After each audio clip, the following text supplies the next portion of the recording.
Ya, Assalamualaikum warahmatullahi wabarakatuh. Waalaikumsalam Waalaikumsalam warahmatullahi wabarakatuh. Waalaikumsalam warahmatullahi wabarakatuh.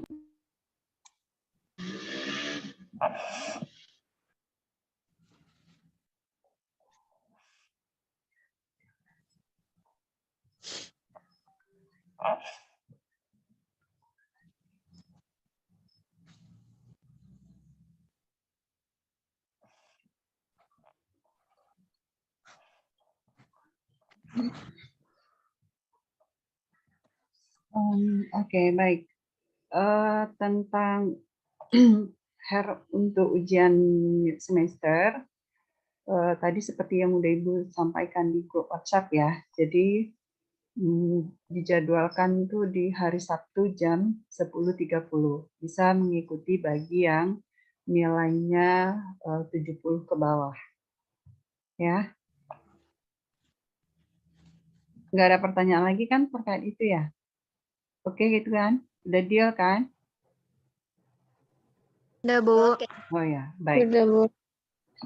Minggu lalu kita sudah membahas tentang dinamika Islam di Malaysia. Dan hari ini kita akan fokus ke dinamika Islam di Singapura. Namun bila ada pertanyaan terkait perkembangan Islam di Malaysia yang kita bahas minggu lalu dan ada beberapa pertanyaan juga yang Ibu sampaikan di WhatsApp, kalau ada yang masih diragukan, kemudian ingin ditanyakan, silakan ditanyakan sekarang sebelum kita lanjut ke Islam di Singapura. Ada pertanyaan tentang soal-soal yang Ibu berikan terkait Islam di Malaysia? Bisa dijawab semua nggak? Insya Allah, Bu. Nggak ada masalah ya? Terjawab semua kan? Kalau ada yang diragukan bisa ditanya dulu.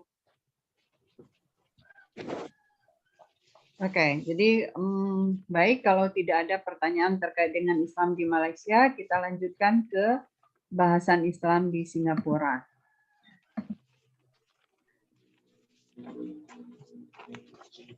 Pertama, kita perlu tahu terlebih dahulu ruang lingkup negara Singapura. Karakteristik negara Singapura. Seperti apa negara ini, baru nanti kita bicara bagaimana Muslim di negara ini.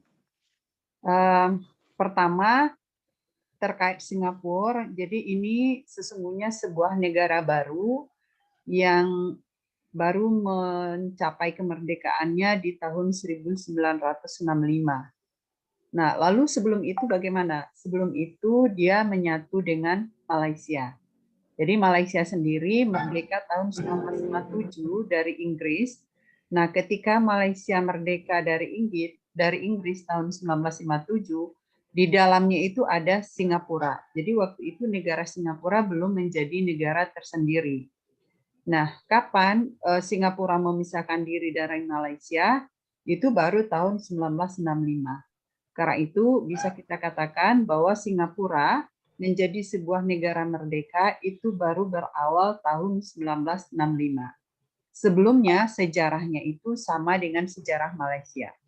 Jadi karena dia menyatu menjadi bagian dari Malaysia yang kemarin kita sebut dengan istilah Semenanjung Melayu.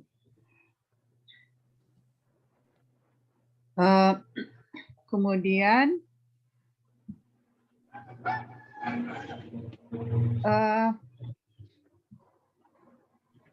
nah, sebelumnya tentu karena kita juga bicara tentang Kesultanan Malaka, misalnya Johor Riau, Riau Lingga.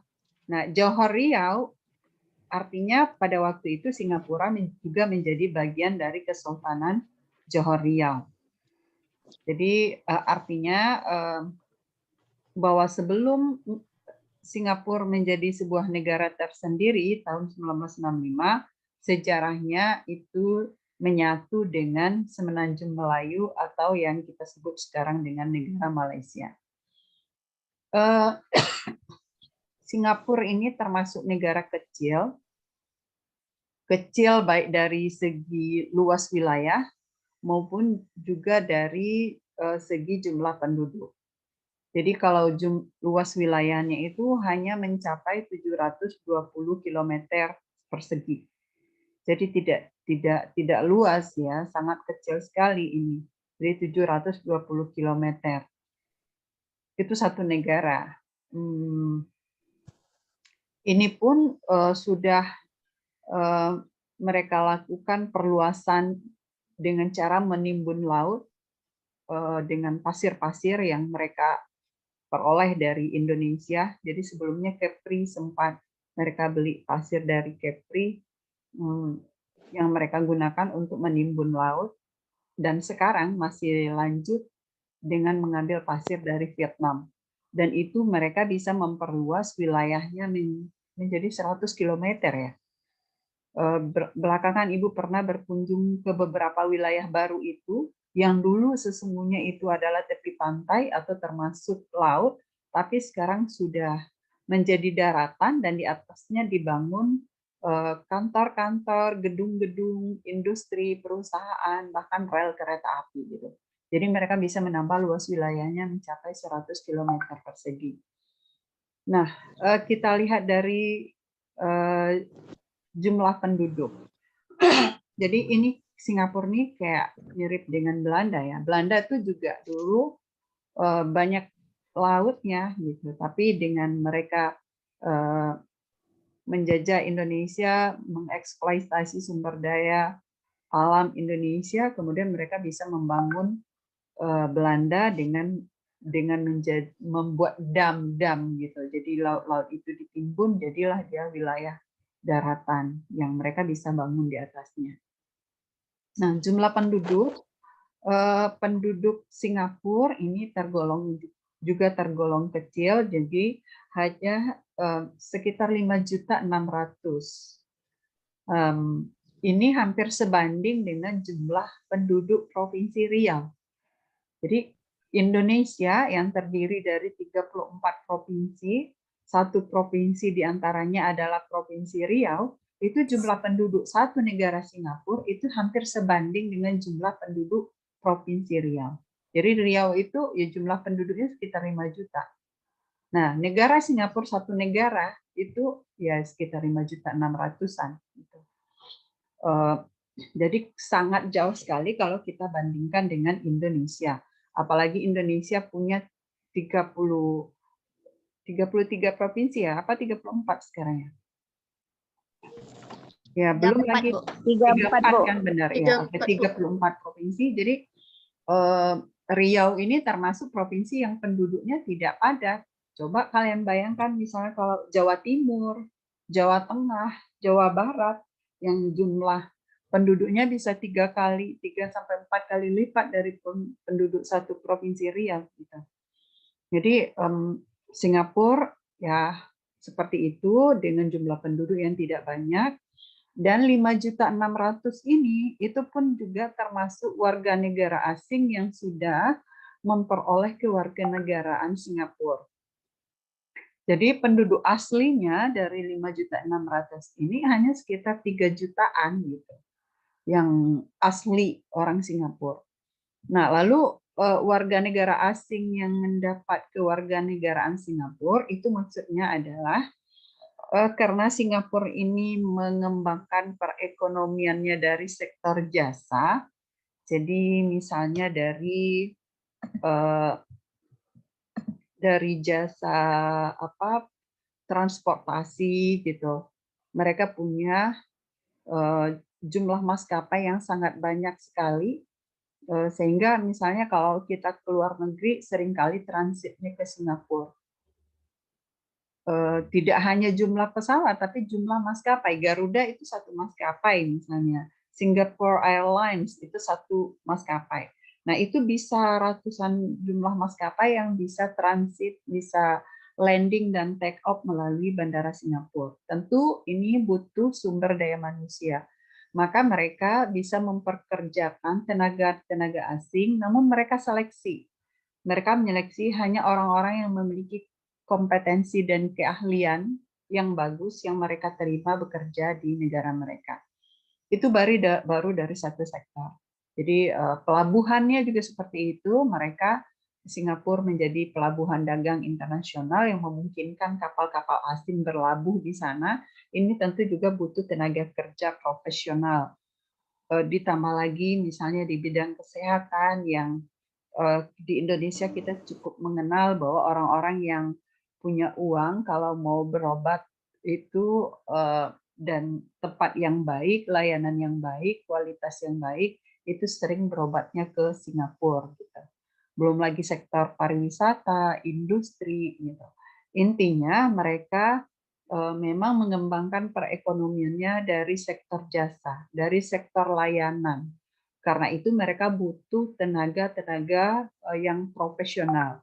Nah, ini menyebabkan mereka, negara Singapura ini memungkinkan untuk membolehkan warga-warga asing, tentu mereka seleksi, untuk kemudian memperoleh kewarganegaraan Singapura.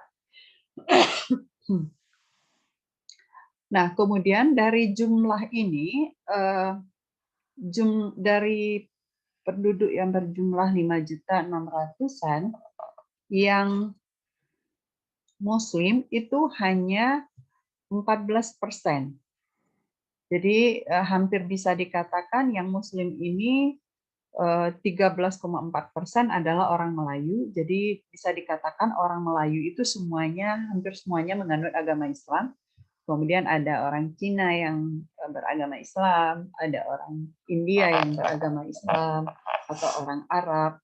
Maka total Muslim di negara ini itu hanya 14% saja. Lalu yang lainnya itu ada yang menganut agama Konghucu, ada yang Hindu, Buddha, Kristen, bahkan ada 17% di antaranya yang tidak menganut agama apapun. Jadi tidak seperti di Indonesia, hampir semua kita punya agama terlepas dari taat atau tidak, tetapi di negara Singapura orang kalau menyatakan nggak punya agama apa-apa itu juga nggak ada masalah. Gitu. Jadi ada sekitar 18% penduduk Singapura itu yang nggak memiliki agama.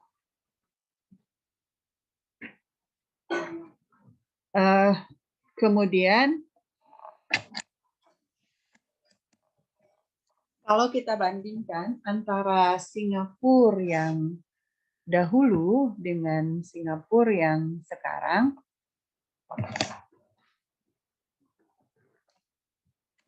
sebentar ya.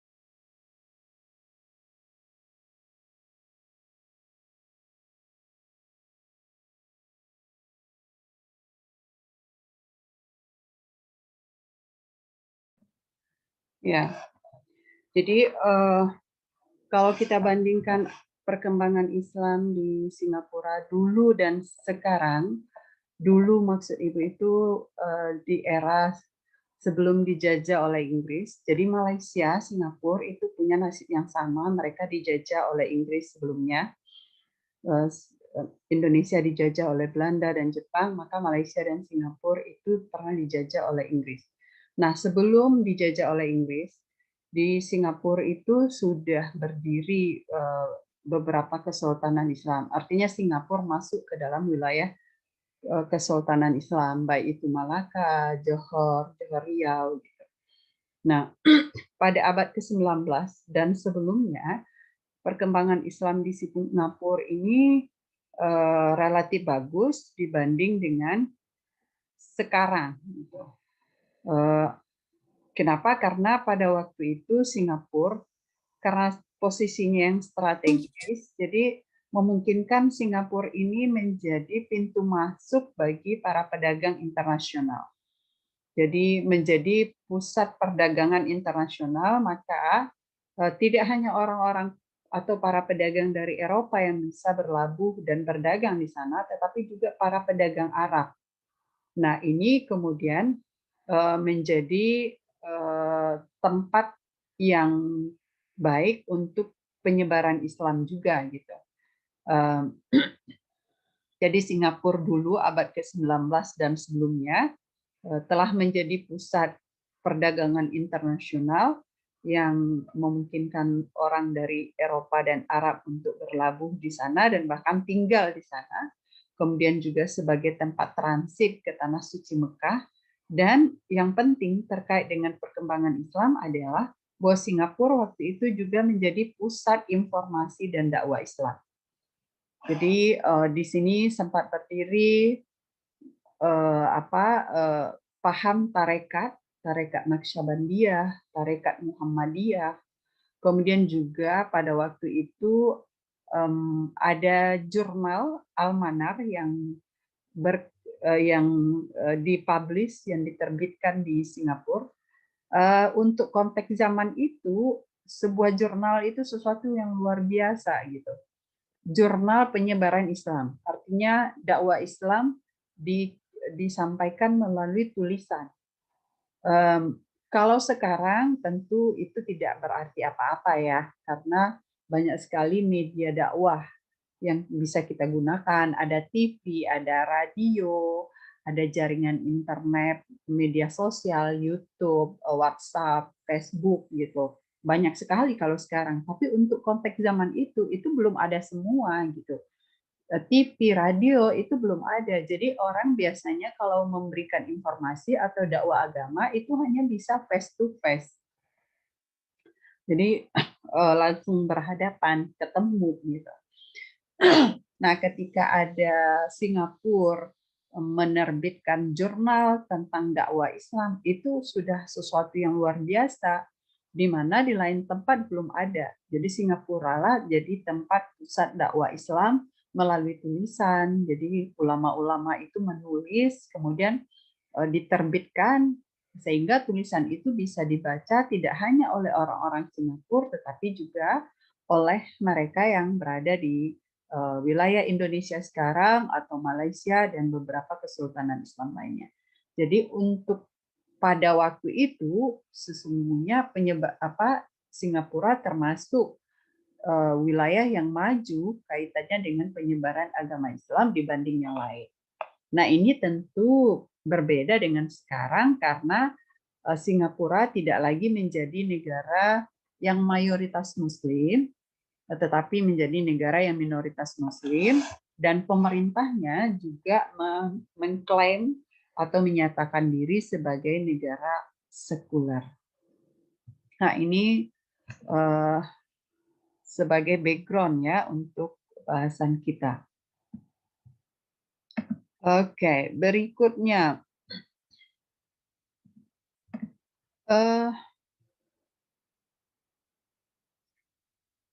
Singapura ini termasuk negara yang sensitif dalam mengelola Islam. Sensitif dalam arti ya sangat hati-hati terhadap Islam. Mengapa? Pertama karena tadi sudah kita bicarakan bahwa Singapura ini adalah sebuah negara kecil, sementara tetangganya itu semua termasuk negara-negara yang besar seperti Malaysia, apalagi Indonesia, paling kecil Singapura ya.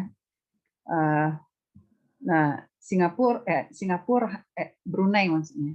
Singapura hanyalah sebuah negara kecil dengan mayoritas penduduknya Cina yang menganut agama Islam.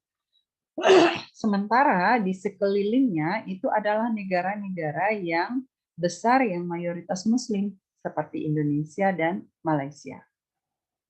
Jadi ini membuat Singapura relatif sensitif ketika menghadapi atau berhadapan dengan isu-isu Islam. Kemudian di sisi lain juga Singapura ini memiliki keterbatasan dalam hal sumber daya alam. Jadi mereka tuh ya karena lokasi wilayahnya yang tidak luas, maka ya semua wilayah itu udah habis untuk bangunan industri, perusahaan, gedung-gedung layanan gitu. Tidak ada lagi untuk misalnya perkebunan, pertanian, ya dan lain sebagainya itu. Berbeda dengan Indonesia yang punya wilayah yang luas sehingga punya hutan, punya tempat-tempat yang memungkinkan pertambangan gitu ya kan. Perkebunan, pertanian, pertambangan, kemaritiman yang juga luas gitu. Nah, Singapura memiliki keterbatasan dalam hal ini. Jangankan untuk punya perkebunan atau pertanian gitu. Untuk tempat tinggal saja mereka harus mengirit tempat. Jadi karena itu 80% dari penduduk Singapura itu tinggalnya di apartemen. Dalam arti rumah flat, rumah susun gitu.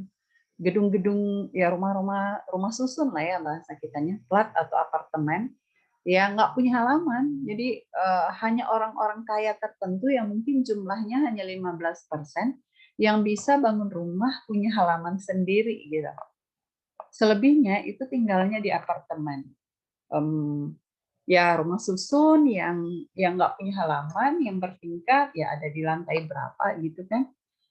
Jadi seperti itu dalam rangka menghemat wilayah gitu.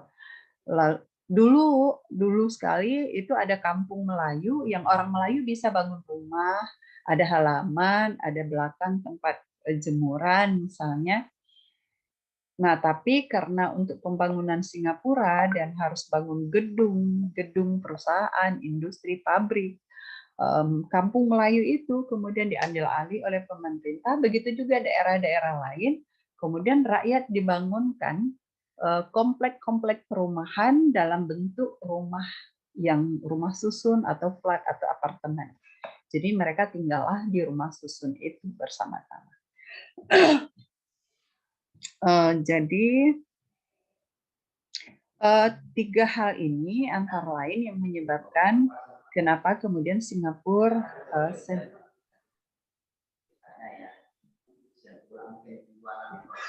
itu suara siapa ya? Mohon di mute. Sri, suaranya coba.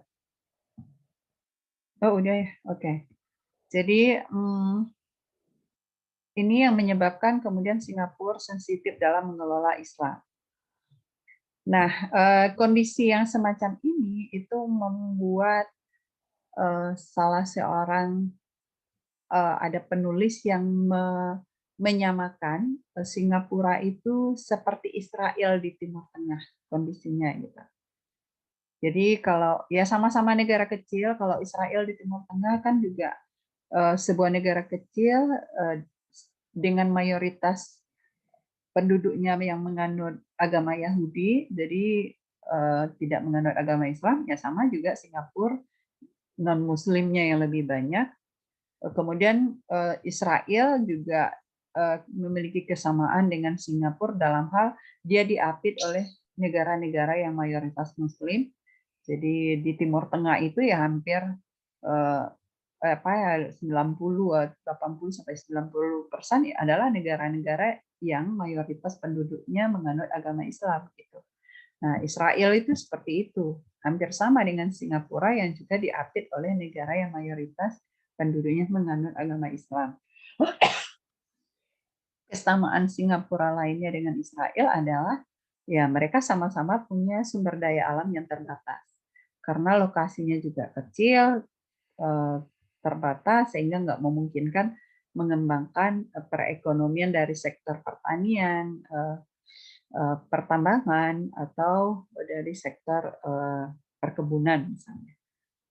Nah, karena kondisi ini maka mau tidak mau baik Singapura maupun Israel itu cara mereka adalah dengan cara memperkuat diri dalam bidang politik, dalam bidang ekonomi, dalam bidang hukum, dalam bidang sosial. Jadi meskipun mereka negara kecil, tapi sangat kuat dalam hal politik. Kita hampir nggak mendengar ada disabilitas politik, kekacauan politik di Singapura. Jadi tertata stabil sedemikian rupa.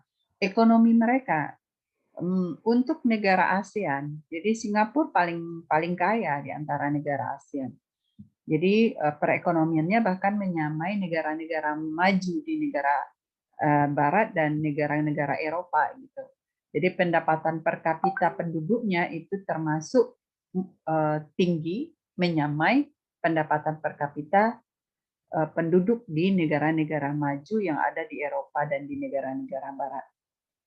Dalam bidang hukum mereka juga sangat kuat, begitu juga di dalam bidang sosial.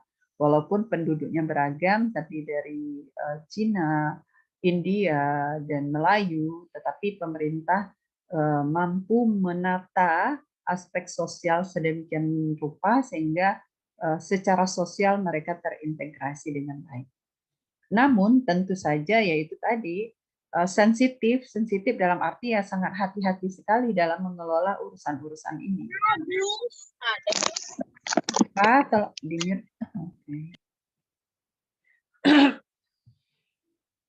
kemudian mereka Singapura juga memiliki senjata yang lengkap ya sama dengan Israel.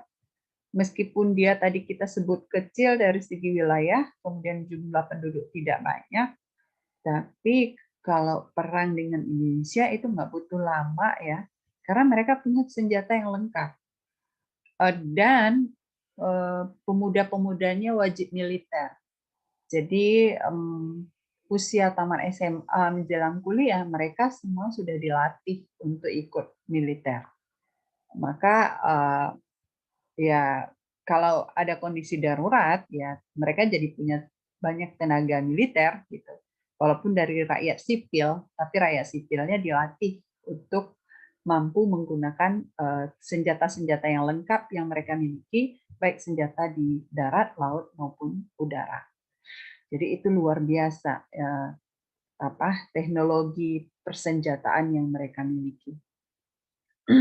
Nah, oke, ini kemudian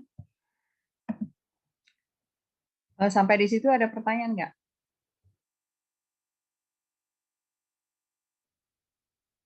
Kita belum masuk ke pokok masalah. Ada pertanyaan nggak?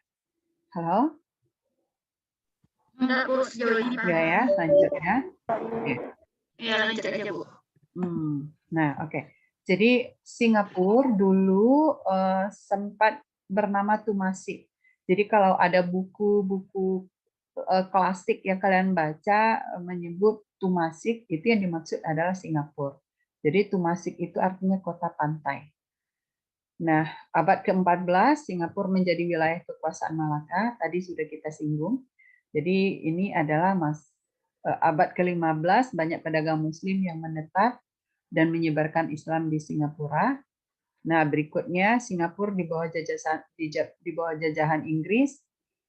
Namun kala itu Singapura menjadi pusat perdagangan internasional.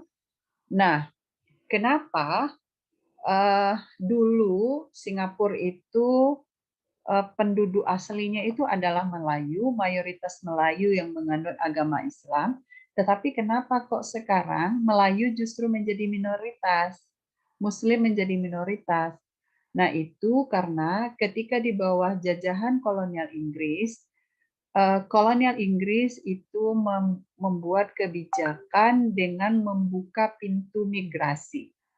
Jadi memungkinkan orang dari negara-negara lain untuk pindah ke Singapura. Nah, kala itu memang kondisi perekonomian di Cina itu tidak baik, sementara penduduknya banyak, sehingga banyak sekali orang-orang Cina yang kemudian berhijrah atau bermigrasi ke Singapura pada masa kolonialisasi Inggris. Begitu juga India. Jadi orang India karena terkenal juga banyak penduduknya di tempat mereka sulit mendapatkan pekerjaan, dan di Singapura itu Inggris membuka peluang untuk bisnis karena lokasi mereka strategis, kemudian juga ada memungkinkan untuk pertambangan, sehingga banyak orang-orang Cina dan orang-orang India yang kemudian pindah menjadi warga Singapura. Jadi disinilah mulai heterogen beragamnya penduduk Singapura yang tadi hanya orang Melayu saja, sekarang bertambah dengan orang Cina dan India.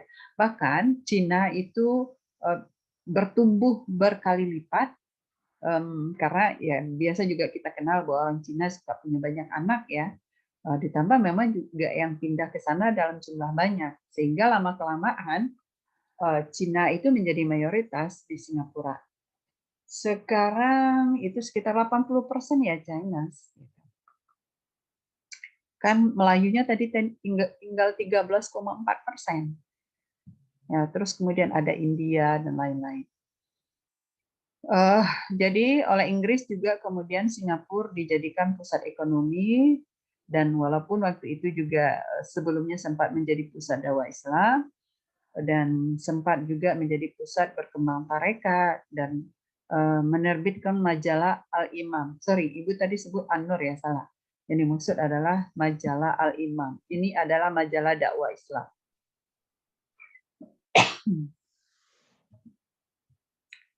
Oke, kemudian, nah, kalau sekarang, jadi itu tadi Singapura dulu ya. Kalau Singapura yang sekarang, dia sudah menjadi negara kota. Kenapa kita sebut negara kota? Ya hampir nggak kita temukan lagi yang kayak desa itu. Nggak ada yang bentuk desa seperti di Indonesia itu nggak ada lagi. Semua sudah menjadi wilayah perkotaan. Bahkan yang dulu disebut dengan kampung Melayu itu juga udah nggak kayak kampung gitu. Semuanya udah rata. Menjadi wilayah kota, kemudian menjadi negara yang maju dalam berbagai aspek, menjadi negara yang kaya dengan tingkat perekonomian masyarakatnya yang ya relatif bagus, jauh lebih bagus dibanding negara-negara seperti Indonesia, Malaysia, dan lain sebagainya. Kemudian Singapura adalah juga negara multi etnis, banyak etnis di sini, etnis Cina terutama yang paling besar, kemudian India, kemudian Melayu, ya ditambah lagi sekarang karena mereka memungkinkan membuka kewarganegaraan bagi pekerja asing yang profesional, jadi ada orang-orang dari negara Barat, Eropa, dan negara-negara Timur Tengah juga yang kemudian menjadi warga negara Singapura. Jadi semakin plural dia, semakin beragam, semakin multikultural, multibudaya, multi religi. Gitu. Walaupun itu negara kecil. Tadi sudah kita singgung bahwa Singapura mengandalkan sektor jasa untuk perekonomiannya, karena ya memang ini yang bisa mereka andalkan. Kemudian dari segi penduduknya, dari 5.600.000 itu hanya 3,5 juta yang asal Singapura. Selebihnya itu adalah orang-orang asing yang kemudian memperoleh kewarganegaraan Singapura. Kemudian lebih dari 80% penduduknya tinggal di apartemen atau flat. Ini kesimpulan saja dari apa yang sudah Ibu sebutkan tadi ya.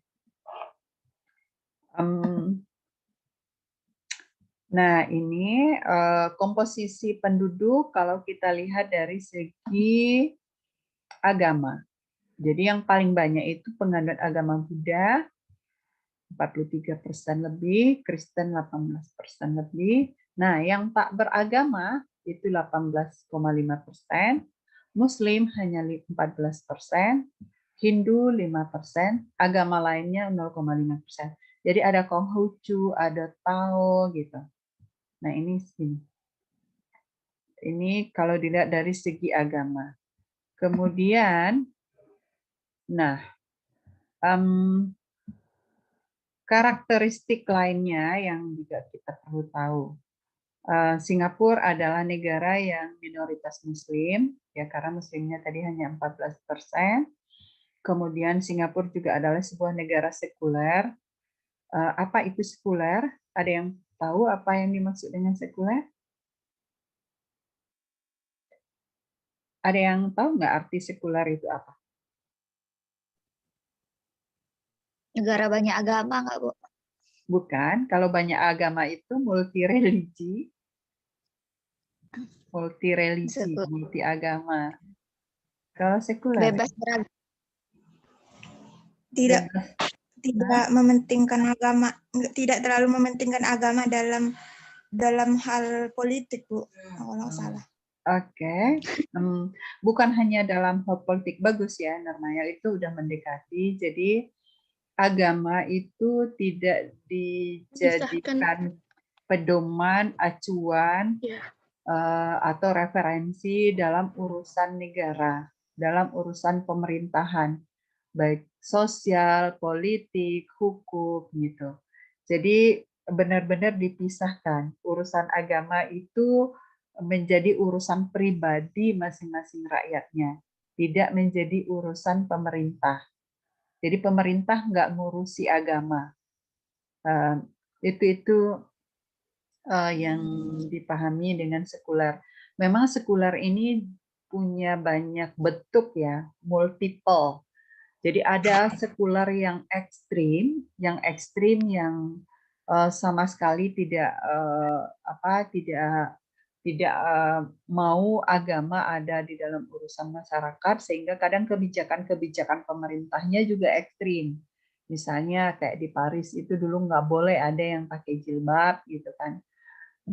Kemudian ya banyak kebijakan-kebijakan yang kalau ada urusan agamanya pemerintahnya tidak mau. Jadi itu yang ekstrim. Tapi ya Indonesia termasuk negara sekuler juga, tapi bukan dalam arti yang ekstrim seperti itu.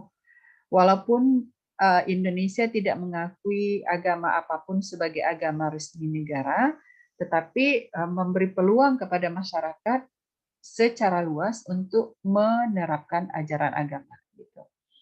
Nah, Singapura seperti apa? Sekulernya Singapura, pemerintah menyatakan dirinya sebagai negara sekuler, itu artinya agama tidak menjadi urusan pemerintah, tetapi menjadi urusan rakyatnya. Silakan kalau mau beragama. Namun demikian, pemerintah mengatur pelaksanaan agama. Ya, kenapa pemerintah mengatur pelaksanaan agama? Ya, karena kalau nggak diatur, khawatirnya nanti kebablasan. Misalnya mereka khawatir orang Islam menjadi fundamental, orang Islam menjadi radikal gitu. Itu sangat dikhawatirkan oleh pemerintah. Tadi kita sudah singgung bahwa Singapura itu negara yang kecil dengan jumlah penduduk yang beragam gitu. Maka hal-hal yang sensitif itu menjadi persoalan yang mendapatkan perhatian serius dari pemerintah. Nah, namun demikian, walaupun negara tidak mengurusi agama, tetapi oleh negara itu diberikan wewenang urusan agama itu kepada lembaga tertentu. Jadi ada badan yang mengurusi. Misalnya agama Islam itu diurusi oleh satu badan yang disebut dengan Majelis Ugama Islam Singapura. Jadi MUIS singkatannya. Artinya kalau urusan haji, umroh, zakat, kemudian masjid itu diurusi oleh MUIS. Pendidikan Islam, misalnya ada madrasah full time madrasah atau madrasah paruh waktu yang hanya diselenggarakan di akhir pekan misalnya, itu semua dikelola oleh MUIS gitu. Jadi wewenangnya, tanggung jawabnya itu ada di Majelis Ugama Islam Singapura. Termasuk juga masjid. Jadi mengembangkan masjid, berapa masjid yang boleh berdiri, kemudian bahkan untuk menunjuk imam, khatib, guru-guru itu wewenangnya ada MUIS. Nanti di bawah MUIS juga ada organisasi Pergas, Persatuan Guru Agama Islam misalnya. Nah, itu yang kemudian mengkoordinir kegiatan-kegiatan guru. Jadi tidak seperti di Indonesia yang relatif tidak terlalu banyak aturan terkait agama, di sini justru lebih ketat gitu. Lebih ketat dalam arti imam itu nggak semua orang bisa menjadi imam. Khatib juga nggak semua orang bisa menjadi khatib atau guru agama. Kalau di sini orang tamat S1 PAI gitu, jurusan agama, dia mau jadi khatib silakan, mau jadi imam kalau dia bisa juga bisa silakan. Kalau dia jadi guru agama, Kalau dia merasa bisa juga silakan, jadi nggak ada masalah. Tetapi di Singapura mereka yang memperoleh sertifikasi. Dan untuk mendapatkan sertifikat, mereka harus ikut dulu kegiatan-kegiatan yang diselenggarakan, baru nanti mereka memperoleh sertifikat. Jadi dinilai dulu kemampuannya untuk jadi imam, khatib. Nah, ini kaitannya dengan cara pandang. Jadi pemerintah, terutama yang diterapkan oleh MUIS, itu tidak akan menerima khatib atau guru agama yang memiliki pandangan Islam yang radikal, gitu, yang fundamental. Jadi bahkan mereka yang sempat tamat dari Mesir, Kairo, Madinah, Mekah dalam bidang agama, itu juga tidak lepas dari program sertifikasi. Bahkan kadang mereka harus mengikuti program sertifikasi dalam waktu yang lebih lama. Kenapa? Karena ya kalau mereka memiliki pandangan yang radikal, Islam yang fundamental, nah itu juga mesti diupayakan dulu agar mereka memiliki pandangan yang akomodatif, yang moderat seperti itu. Nah, kalau sudah baru mereka dapat memperoleh sertifikat dan menjadi ulama atau menjadi imam, khatib atau guru agama. Jadi seperti itu wewenang MUIS ini. Artinya hal-hal yang terkait dengan urusan agama Islam itu diurusi oleh lembaga yang disebut dengan Majelis Ulama Islam Singapura. Ya, di kita mirip seperti Departemen Agama ya. Tapi kalau Departemen Agama di kita itu kan struktur ya, struktur pemerintah, dia masuk ke dalam struktur pemerintah, sama dengan Departemen Pendidikan dan Kebudayaan. Nah, tetapi kalau di Singapura dia tidak masuk dalam struktur pemerintah, dia di luar pemerintah. Jadi badan di luar pemerintah, tetapi kemudian berkoordinasi dengan pemerintah, yaitulah MUIS. Oke, berikutnya. Di Singapura itu tidak ada pelajaran agama di sekolah pemerintah. Jadi sekolah-sekolah yang setara dengan SD, SMP, mulai dari TK ya, TK, SD, SMP, SMA, itu tidak ada pelajaran agama, gitu. Agama apapun, jadi nggak ada pelajaran agama di sekolah pemerintah. Ya, itu tadi salah satu yang tadi kita sebut bahwa Singapura adalah negara sekuler di mana agama menjadi urusan individu, tidak menjadi urusan pemerintah, maka wajar ketika di sekolah pemerintah itu tidak ada pelajaran agama. Tapi bukan berarti mereka tidak punya akhlak yang baik. Mereka tetap punya kepribadian yang baik, disiplin yang baik, dan itu diambil dari pelajaran seperti civic education. Jadi pelajaran kewarganegaraan gitu. Ya kayak kita tuh PPKN gitu yang seperti itu ada. Nah, kemudian yang paling efektif juga membentuk sikap, karakter, dan kepribadian mereka adalah karena memang di dalam masyarakat sudah membudaya nilai-nilai yang baik itu dengan baik gitu. Jadi misalnya antri itu nggak ada cerita orang nyerobot antri itu. Hampir nggak pernah kita temukan orang nyerobot yang antri.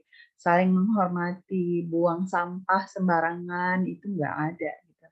Jadi tertib, bersih, di mana-mana bersih, taat aturan lalu lintas. Ya karena memang nanti sanksinya sangat berat sekali. Sehingga penduduknya sangat tertib, sangat disiplin.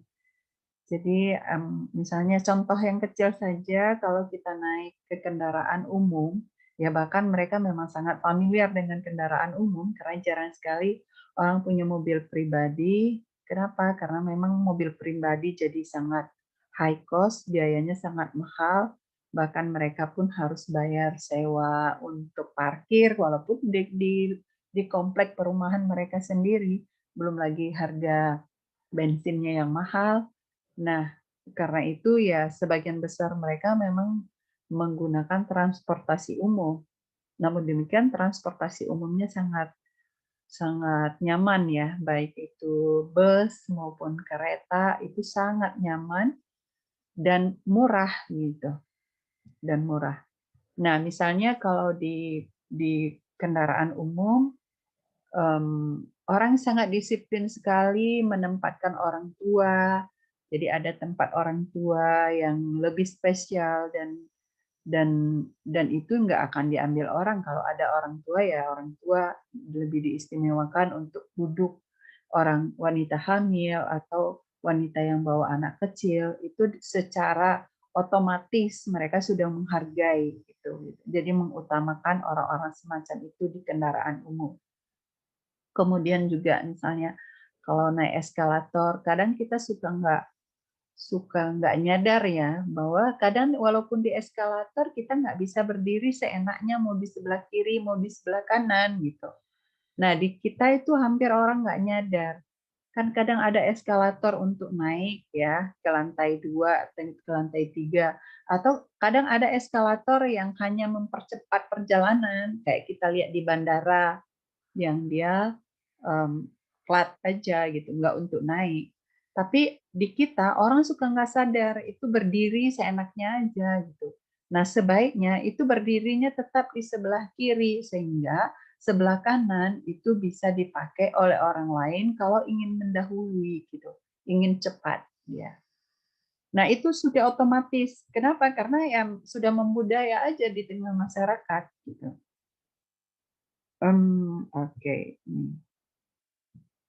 Nah, jadi itu tadi tidak adanya pelajaran agama di sekolah pemerintah itu kemudian tidak membuat mereka tidak beradab atau tidak memiliki etika gitu. Bahkan sebaliknya mereka memiliki etika, karakter, kepribadian yang baik yang ditumbuhkan melalui pelajaran PPKN atau melalui budaya di tengah masyarakat.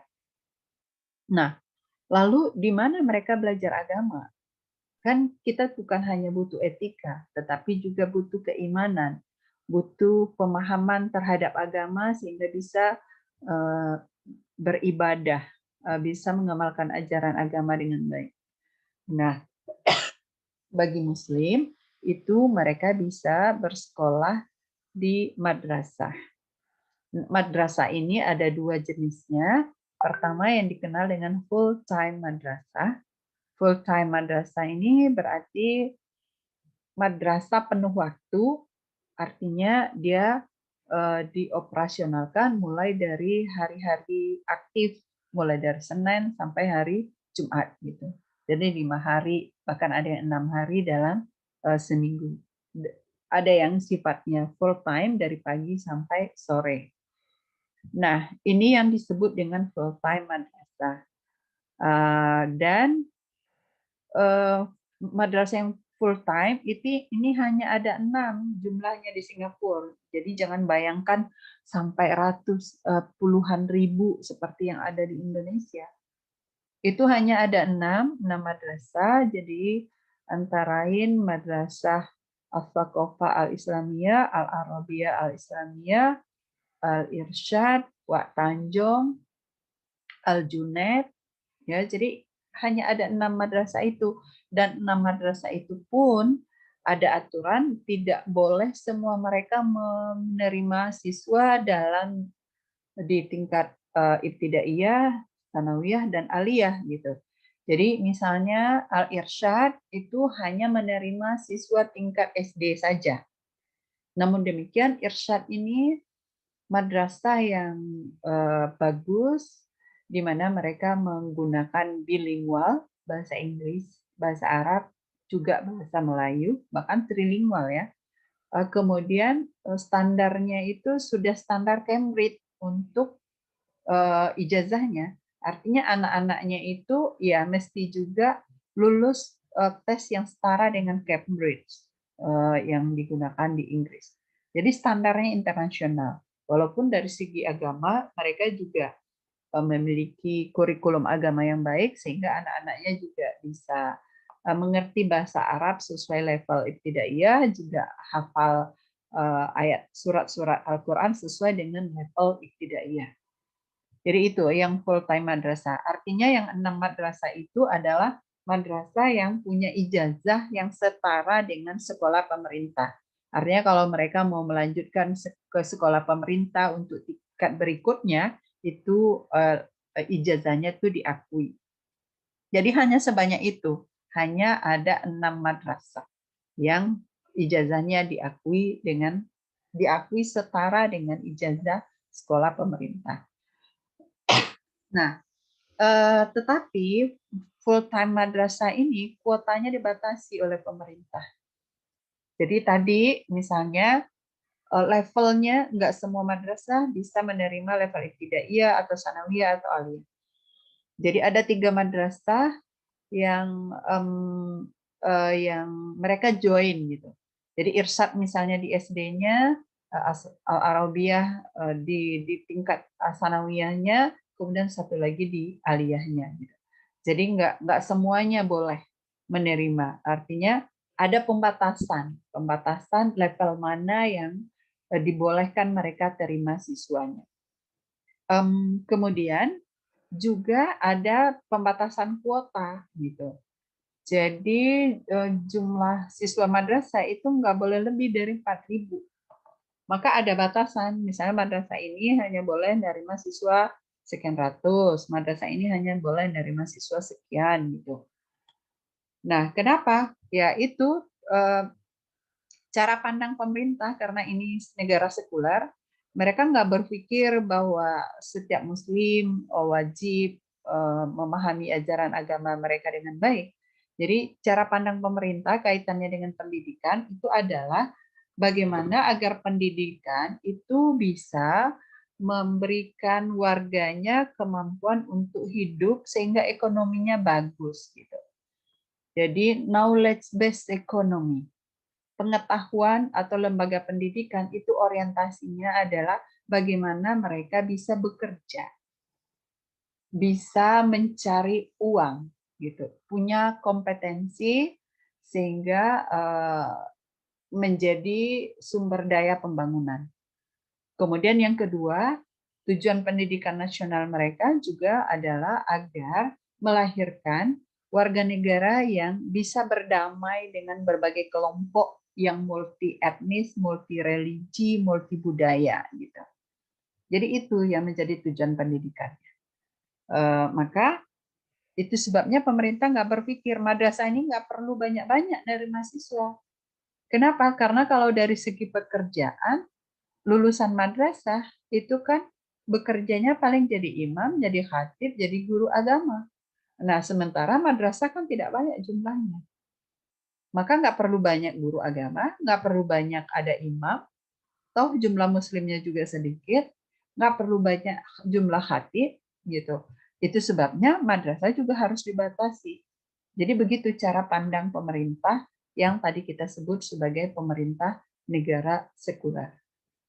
Nah, sementara Muslim kan merasa perlu memiliki pemahaman agama. Terlepas dari mereka nanti mungkin bisa bekerja tidak jadi imam, tidak jadi khatib, tidak jadi guru agama, mereka bisa berdagang misalnya, tapi kan mereka juga perlu pemahaman agama. Nah, itu sebabnya di kalangan Muslim juga mendirikan yang disebut dengan part-time madrasah, sekolah paruh waktu. Nah, yang dimaksud dengan sekolah paruh waktu ini adalah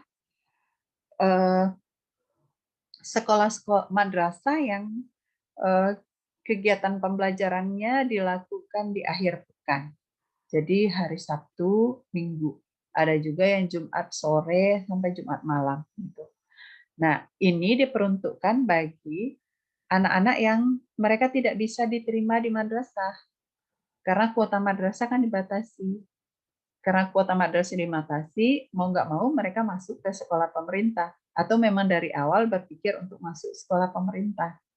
Nah, karena di sekolah pemerintah tidak ada pelajaran agama, mereka bisa mendapatkan pelajaran agama dari part-time madrasah ini, dari madrasah paruh waktu.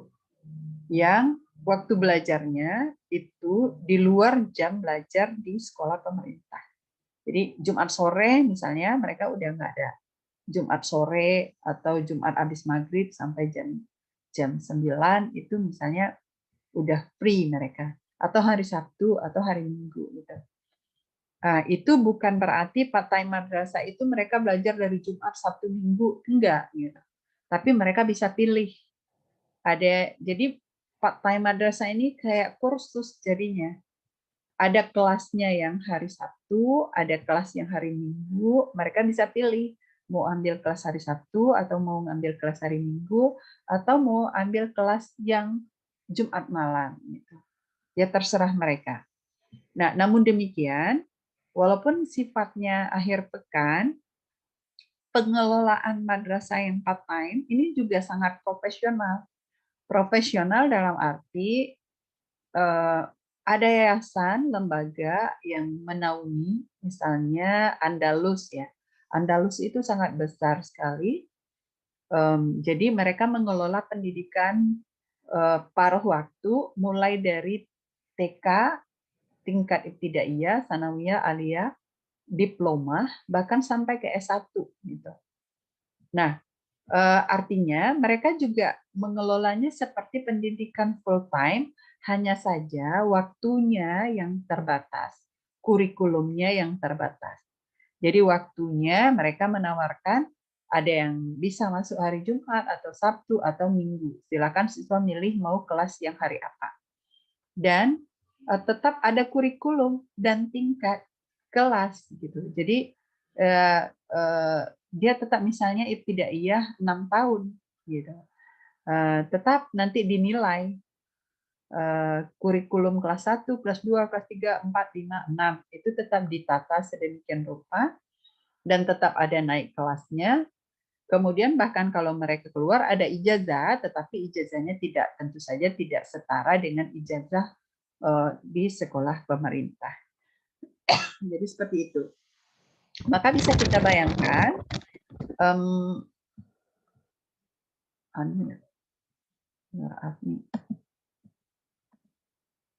maaf nih ini suaranya,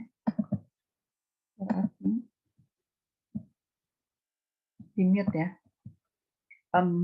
Ya jadi kurikulumnya, mereka punya kurikulum yang baik gitu. Kemudian juga, nah karena waktunya yang dibatasi hanya di weekend, maka bisa kita bayangkan kurikulumnya itu jadi sangat sempit kan gitu. Jadi tidak ada lagi pelajaran umum di situ, yang ada hanya pelajaran agama saja.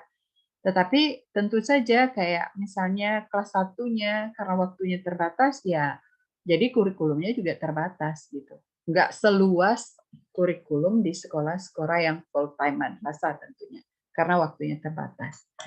Nah, untuk fasilitasnya sangat baik sekali, bahkan menyamai sekolah-sekolah negeri di kita gitu. Jadi kayak mereka punya lab, laboratorium praktik, punya tempat untuk praktikum, fasilitas pembelajaran, media pembelajaran seperti laptop, infokus, media-media gambar, alat-alat peraga, link internet, yaitu sangat lengkap sekali. Gedung, ruang belajar dengan AC, toilet, tempat sholat, itu disediakan. Minum untuk siswa, itu disediakan dengan baik. Jadi bedanya itu hanya dari segi waktu yang terbatas, maka membuat kurikulumnya juga relatif sempit ya, terbatas. Nah ini kemudian poin kelima yang juga penting untuk diketahui adalah tadi kita sudah singgung bahwa Singapura itu rakyatnya sangat multi etnis, beragam agama, beragam budaya. Maka pemerintah sangat perhatian sekali dalam menjaga peace and harmony, perdamaian dan keharmonisan antar masyarakat yang berbeda kultur itu. Nah, itu sebabnya pemerintah mengontrol pengamalan agama secara ketat. Jadi walaupun tadi Singapura disebut sebagai negara sekuler di mana negara nggak ngurusi agama, tetapi dalam rangka menjaga perdamaian dan keharmonisan antar umat beragama, mau nggak mau memang pemerintah jadinya mengontrol pengamalan agama secara ketat. Gitu. Mengontrol pengamalan agama secara ketat agar tetap aman, damai, dan tidak terjadi pergesekan antar pemeluk agama yang berbeda, antar etnis yang berbeda. Lalu bagaimana cara pemerintah mengontrol pengamalan agama?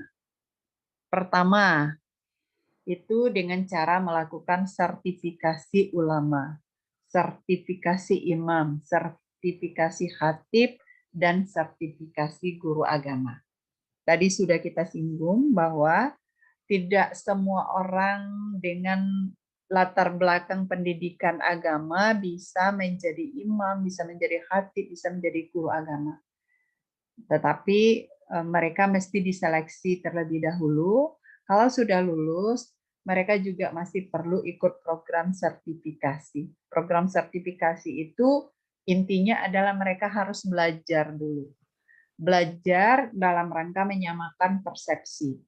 Artinya pemahaman Islam mereka itu diharapkan oleh pemerintah adalah Islam yang moderat, bukan Islam yang radikal, bukan Islam yang fundamental, tetapi Islam yang moderat, Islam yang akomodatif, yang bisa menerima pandangan-pandangan pemerintah selama itu tidak bertentangan dengan Islam. Kemudian Islam yang inklusif. Inklusif itu artinya bisa berdamai dengan berbagai kelompok, jadi tidak eksklusif. Eksklusif itu menganggap hanya dirinya yang benar, yang lain salah, sehingga kemudian tidak mau terintegrasi atau bergaul dengan yang lain. Nah, itu yang diinginkan oleh pemerintah. Maka dalam program sertifikasi itu yang disampaikan adalah ya materi-materi bagaimana agar mereka punya pandangan semacam itu. Jadi pandangan yang moderat gitu. Jangan hanya misalnya ini Darul Harbi, ini Darul Islam, kemudian ngotot untuk menegakkan syariat Islam, mengkafirkan yang lain, atau ya pandangan-pandangan yang radikal, yang inti-intinya ujung-ujungnya misalnya jihad, memanai jihad itu seperti pengeboman terhadap non-muslim dan sebagainya. Itu tentu tidak diinginkan oleh pemerintah. Maka program sertifikasi itu arahnya ke sana. Kemudian untuk mengontrol pengamalan agama juga pemerintah tidak membolehkan tokoh-tokoh agama ini terlibat dalam politik. Jadi benar-benar dibatasi. Imam, khatib, guru agama itu nggak boleh berpolitik. Maka kalau mereka berdakwah, kalau mereka berceramah, kalau mereka mengajar, nggak usah menjadikan agama sebagai alat untuk ke politik, mendukung kelompok-kelompok politik tertentu gitu. Jadi ini berbeda sekali dengan misalnya di negara kita, orang boleh saja misalnya zaman kampanye itu mendukung kelompok-kelompok tertentu atau menggiring jemaah ke kelompok-kelompok tertentu. Nah, ini di sana ada aturan yang mengatur itu sedemikian ketatnya. Jadi mereka punya undang-undang aturan yang ketat dalam hal ini. Bila ketahuan, ya itu tentu ada sanksi hukum. Kemudian ada lagi yang cukup unik, misalnya ada peraturan pemerintah siswi muslimah itu tidak dibenarkan pakai tudung kepala di sekolah pemerintah. Jadi siswi muslim kalau mereka sekolah di sekolah pemerintah, baik itu di SD, SMP maupun SMA, senior high school, junior high school, atau di primary school, siswi muslimah nggak boleh pakai jilbab. Jadi mereka mesti pakai pakaian seragam nasional seperti pakaian resmi yang sudah ditetapkan oleh pemerintah. Ini sudah berkali-kali diperjuangkan oleh Muslim di sana agar siswi muslimah dibenarkan untuk pakai tutup kepala, pakai baju yang lebih panjang menutup aurat. Namun pihak pemerintah masih belum mengizinkan itu, belum mengabulkan itu. Alasannya adalah bahwa pakaian itu adalah identitas. Jadi kalau muslimah pakai pakaian muslim, dia jadi berbeda dengan yang lain. Jadinya eksklusif dan sulit diharap, dan menurut pemerintah nanti akan terganggu asimilasi antar budaya atau terganggu integrasi. Jadi itu dianggap oleh pemerintah menghambat integrasi nasional, menghambat harmoni sosial antar masyarakat karena ada warga yang bersifat eksklusif. Jadi itu sebabnya pemerintah tidak membenarkan siswi muslimah pakai pakaian muslimah di sekolah pemerintah. Nah, itu juga kadang kenapa orang tua muslim di Singapura, bagi yang mereka tidak menginginkan putrinya tidak menutup aurat, ya mereka mengupayakan anaknya masuk ke full time madrasah ini. Gitu. Karena kalau masuk ke sekolah pemerintah mau nggak mau ya nggak nutup aurat. Kemudian suara azan tidak dibenarkan menggunakan loudspeaker. Jadi kalau kalian ke Singapura itu hampir tidak mendengar suara azan kecuali di Masjid Sultan ya. Masjid Sultan itu ada di Arab Street, dia dekat dekat jalan ya ini kalau Masjid Sultan itu dia memang terkenal sebagai kompleks orang Melayu dan banyak orang Muslim di wilayah itu, dan Masjid Sultan sendiri adalah masjid yang bersejarah dan termasuk masjid yang paling besar di sana, dan hanya di sini azan diperkenankan menggunakan loudspeaker, dan itu pun tidak sekeras loudspeaker yang biasa kita gunakan di Indonesia. Paling hanya jarak setengah kilo ya, itu pun kadang kedengarannya sayup-sayup gitu. Jadi tidak ada kedengaran bacaan ayat Al-Quran sebelum sholat atau azan dengan suara yang begitu keras, itu hampir nggak ada. Alasannya apa? Ya khawatir oleh pemerintah itu dianggap nanti mengganggu penganut agama lain. Gitu. Dan itu tidak hanya diberlakukan kepada agama Islam. Agama Kristen, Hindu, Buddha, kalau mereka mengadakan acara pun itu juga tidak boleh yang mengandung suara yang keras sehingga itu mengganggu keluar gedung atau keluar tempat acara. Jadi itu. Lalu azan, ya azan tetap ada, tetapi tidak menggunakan loudspeaker yang sampai suaranya kemana-mana gitu. Kadang pakai loudspeaker, tapi hanya untuk di dalam masjid dan di pekarangan masjid saja. Lalu bagaimana untuk mengetahui waktu sholat? Ya buka radio muslim. Atau kalau sekarang kan sudah banyak ya, kita bisa setel di HP gitu, azan setiap waktu gitu. Ya seperti itu. Bahkan dulu pun tidak ada seperti yang sekarang di HP kita pakai, ya udah aturannya udah seperti itu. Dan jumlah masjid juga tidak banyak, itu hanya sekitar 60 masjid ya di seluruh Singapura. Jadi jaraknya memang jauh, akses nggak seperti di kita yang hampir setiap lingkungan kita kalau mau sholat berjamaah ke masjid itu nggak jauh, paling setengah kilo gitu, bahkan ada yang sangat dekat sekali rumahnya dengan masjid. Ya kalau mereka dengan jumlah 60 masjid dengan jarak 720 km itu ya lumayan jauh-jauh jaraknya dari perumahan mereka. Jadi mereka tinggal di komplek dan masjid itu tidak selalu ada di kompleks karena begini, mereka tinggal di apartemen itu juga nggak bisa janjian, misalnya ayo kita tinggal di komplek perumahan ini yuk gitu. Jadi di situ misalnya Muslim lebih banyak, nggak bisa.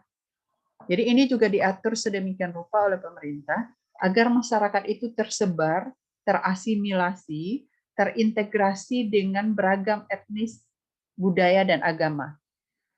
Jadi misalnya gini, tadi kan komposisi penduduk kelihatan kan? Misalnya, Ibu nggak ada naruh ini ya, berapa persen Muslim ya?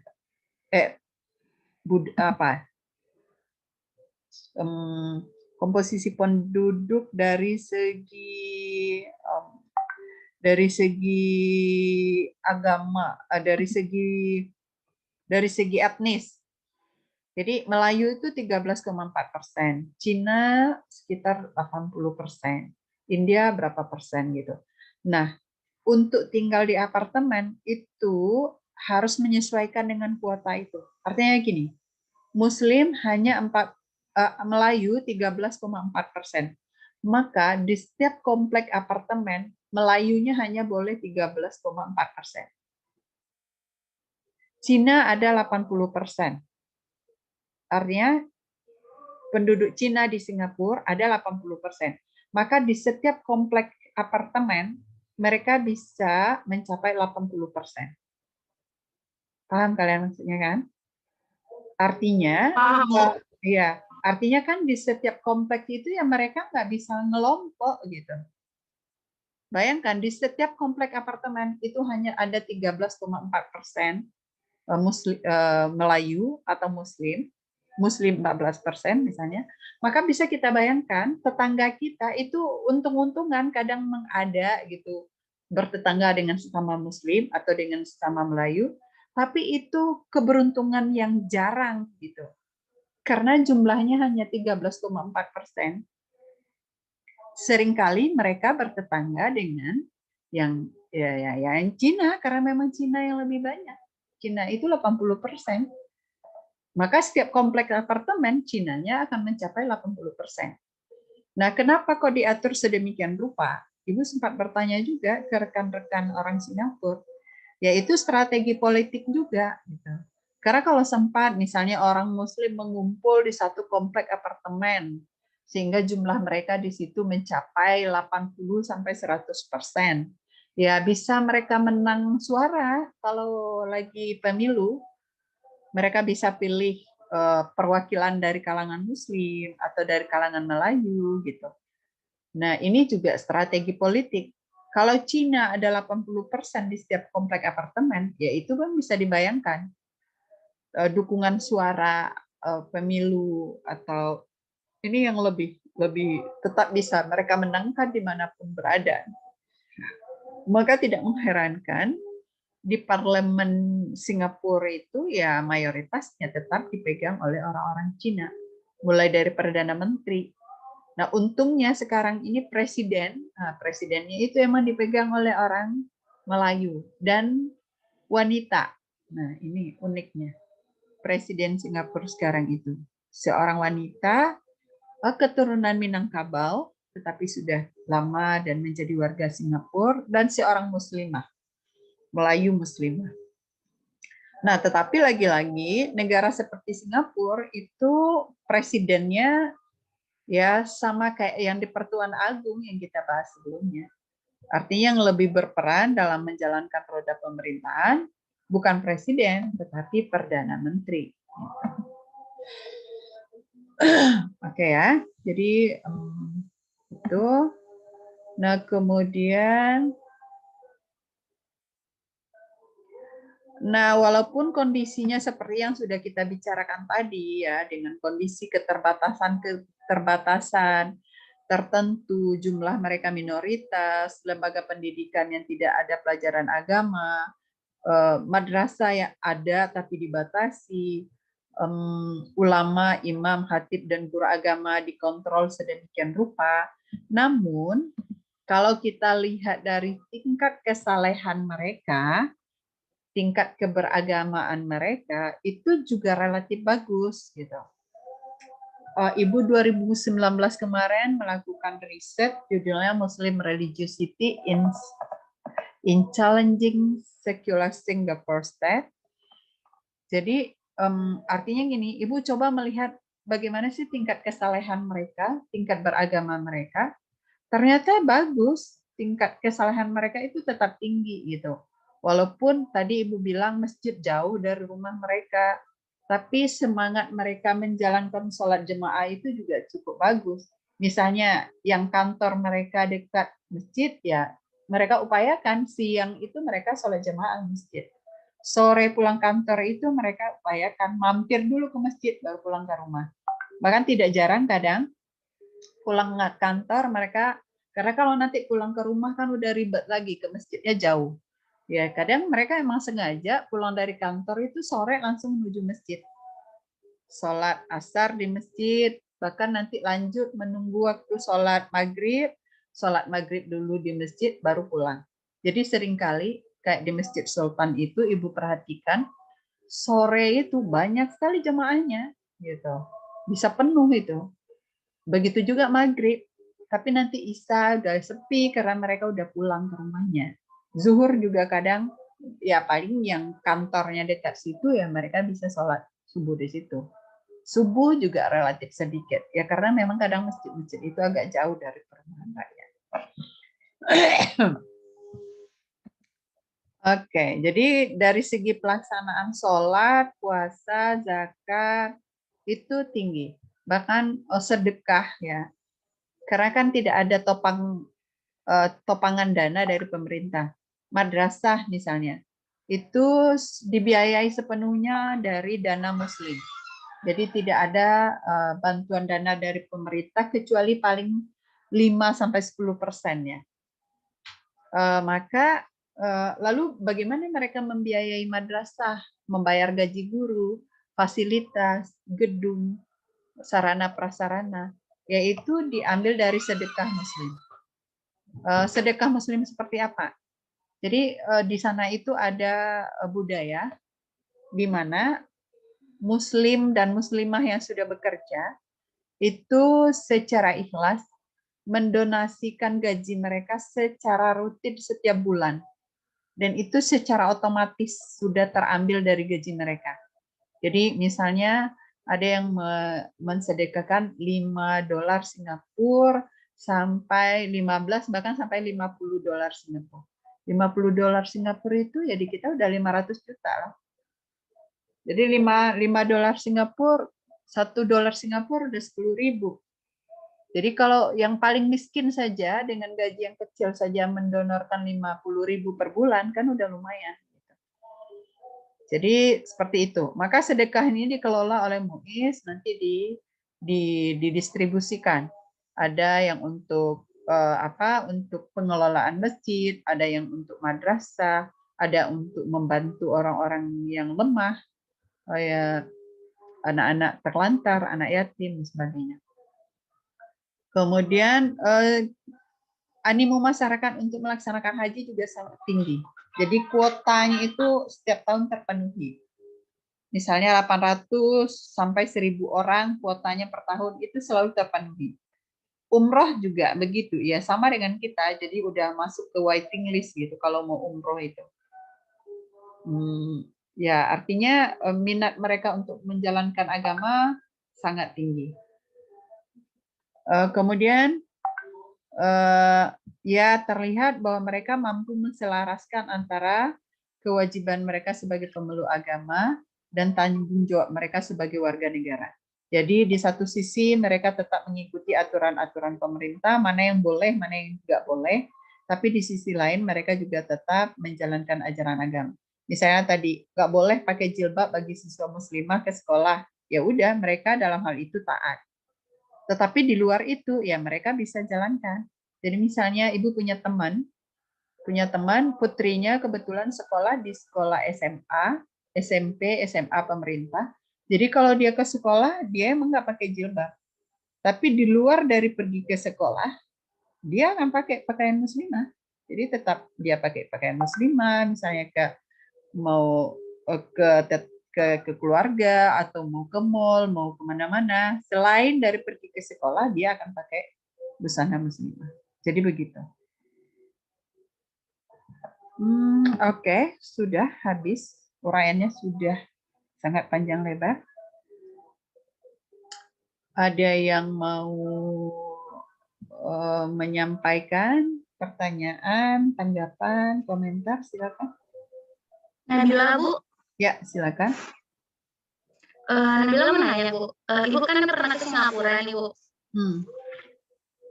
Apakah Ibu menemui kayak kalau kita kan ada panti asuhan gitu, Bu. Apakah di sana juga ada panti asuhan untuk orang Muslim itu, Bu? Ada. Jadi di sana itu ada lembaga namanya Jam'iyah. Jam'iyah itu dulu adalah yayasan yang didirikan oleh Arab Muslim. Jadi Arab Muslim itu dulu, tadi kan udah Ibu singgung ya, bahwa Singapura dulu sempat menjadi tempat transit pedagang Muslim Arab banyak yang tinggal di sana. Dan kemudian keturunan Arab juga jadi banyak di sana gitu. Jadi tadi kalau kita sebut ada 14% Muslim, itu sebagian diantaranya 13,4% orang Melayu, tetapi yang sisanya itu banyaknya adalah orang-orang Arab dan orang India. Nah, orang Arab itu punya peran yang sangat besar dalam perkembangan Islam di Singapura. Beberapa lembaga pendidikan, misalnya Al-Arabiyah, Madrasah Al-Arabiyah, itu didirikan oleh orang Arab. Kemudian Al-Junaid. Al-Junaid itu juga adalah orang Arab. Jadi beberapa madrasah itu didirikan oleh orang Arab. Termasuk juga beberapa masjid. Beberapa masjid lingkungan orang Arab. Nah, termasuk diantaranya yang Ibu sebut tadi ada Yayasan Jam'iyah. Jadi Jam'iyah itu yayasan, dia punya lembaga pendidikan yang sifatnya paruh waktu. Jadi belajar Sabtu Minggu atau untuk belajar orang dewasa. Belajar agama bagi orang dewasa dalam bentuk kursus gitu. Kemudian dia juga punya panti asuhan. Panti asuhan bukan hanya untuk panti jompo bagi orang tua, tetapi juga mereka punya panti asuhan untuk rehabilitasi remaja nakal. Jadi misalnya pemerintah daripada mempenjarakan anak-anak nakal, yaitu lebih cenderung memasukkan mereka ke panti asuhan, dan di panti asuhan itu mereka nanti digembleng karakternya. Jadi mereka tetap bisa bersekolah, tapi baliknya ke panti asuhan. Di panti asuhan itulah mereka digembleng sikap, karakter, dan kepribadian mereka. Nah, Jam'iyah ini bekerja sama dengan pemerintah, sehingga mereka mendapatkan sponsor dana juga dari pemerintah selain dari kalangan Muslim. Jadi orang-orang tua itu bisa mereka layani dengan baik kebutuhan mereka, termasuk juga anak-anak yatim, anak-anak nakal, anak-anak yang terkena narkoba dan sebagainya, itu mereka gembleng di panti asuhan itu. Jadi ada bentuk-bentuk panti asuhan yang berbeda. Gitu. Kemudian Muhammadiyah juga mengelola, kalau nggak salah itu panti asuhan semacam itu gitu. Jadi kayak panti sosial lah, panti sosial. Ya, seperti itu. Oke. Baik, Bu. Terima kasih. Oke, ada lagi silakan.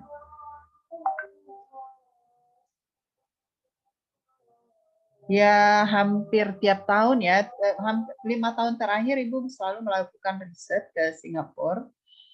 Kecuali tahun 2020 masih sempat berangkat Februari karena sebelum COVID.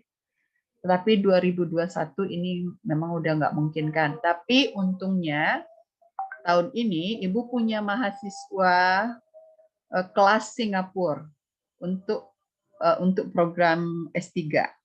Jadi ada 13 orang guru-guru, bahkan dosen, petugas agama, imam, khatib dari Singapura yang mereka mengambil kuliah S3 di kita. Ya, karena pembelajaran bisa kita lakukan secara virtual, jadi ya mereka bisa kuliah di kita jadinya. Maka tahun ini Ibu risetnya dia nggak bisa datang ke sana, tetapi bisa melakukan interview atau membagikan angket, juga mengambil bahan-bahan secara download dari website yang mereka. Gitu. Oke, ada pertanyaan lain? Silakan. Ya, silakan Opa. Siapa Elvina ya? Siapa yang mau tanya? Nova. Ada lagi? Silakan kalau Enggak, ada yang Bu. diragukan. Cukup? Enggak ada lagi? Cukup kayaknya. Cukup. Oke, baik. Jadi kalau sudah tidak ada pertanyaan lagi, kita bisa akhiri sampai di sini. Untuk minggu depan, kalian belajar mandiri. Nanti baca buku Siat bab 4 ya, Dinamika Islam di Singapura. Nanti akan Ibu share beberapa pertanyaan sebagai reading guide-nya. Kemudian agar kalian jawab pertanyaan itu secara tertulis dan kirim melalui email ya. Untuk minggu depan. Nah, setelah itu berarti setelah itu udah lebaran belum ya? Tanggal 4, tanggal 11 ya. Minggu depan tanggal 11. Itu berarti ya belajar mandiri kalian itu 2 hari menjelang lebaran ya. Kemudian Iya, Bu. setelah itu tanggal 18 kita akan lakukan ujian mid semester tahap 2. Jadi biar nggak terlalu berat bagi kalian belajarnya, materinya akan mengujikan tentang bab 3, Islam di Malaysia dan Islam di Singapura. Ya, jadi 2 bab saja akan kita lakukan UTS tahap 2, tanggal 18. Atau nanti kita bisa kompromi kalau kalian misalnya merasa terlalu dekat ke lebaran, kita bisa pending ke tanggal 19 atau ke tanggal 22 ya. Nanti kita bicarakan di WhatsApp. Intinya kalian mesti siap-siap untuk ujian tengah semester tahap 2 setelah lebaran. Baru berikutnya tanggal 25 kita lanjut ke materi Islam di Thailand, Islam di Filipina. Oke ya. Ya, Bu. Oke, Bu. Baik, demikian kita akhiri dengan membaca hamdalah.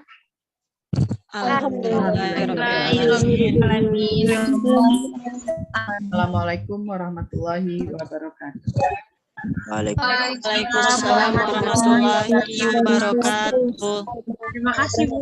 Terima kasih, Bu. Terima kasih, Bu.